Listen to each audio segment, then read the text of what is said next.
ഇനിയുള്ളത് മീനം രാശിയാണ്. പൂരുരുട്ടാതിയുടെ അവസാനത്തെ പാദവും ഉത്രട്ടാതിയും രേവതിയും ചേർന്നതാണ് മീനക്കൂറ്.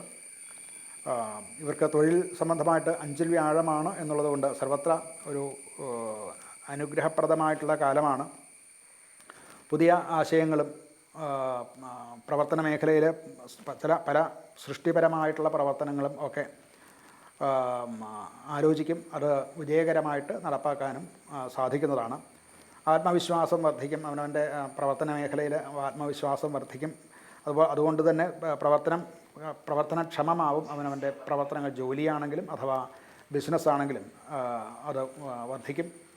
പുതിയ അവസരങ്ങൾ വന്നു ചേരുകയും ഒക്കെ ചെയ്യും. ഇതൊക്കെയാണെങ്കിലും അവരെ സംബന്ധിച്ചിടത്തോളം ഈ കണ്ടകശനിയും ഏഴരശനിയും കൂടെയുള്ള കാലമാണ്. അതുകൊണ്ട് തന്നെ പല തടസ്സങ്ങളും ഓരോ പ്രവർത്തനങ്ങൾ മുന്നേറുമ്പോഴും ഓരോ സമയത്തും ചെറിയ ചെറിയ തടസ്സങ്ങൾ ഉണ്ടാകും.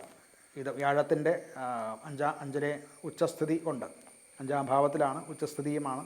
അതുകൊണ്ട് ഇതെല്ലാം തട്ടി നീങ്ങി മുന്നോട്ട് പോകാൻ സാധിക്കും. എങ്കിലും ഇത് ഈ ചെറിയ ചെറിയ തടസ്സങ്ങൾ അവർക്ക് പ്രതീക്ഷിക്കാവുന്നതാണ്. പൊതുവേ സാമ്പത്തിക സ്ഥിതിയും ഇവർക്ക് മെച്ചപ്പെടും. പൂർവ്വവൽ ചെയ്തു വച്ച നിക്ഷേപങ്ങളിൽ നിന്നോ ഇൻവെസ്റ്റ്മെൻറ്റുകളിൽ നിന്നും ഉള്ള റിട്ടേൺസ്, ലാഭങ്ങൾ കിട്ടാൻ സാധ്യത കാണുന്നുണ്ട്.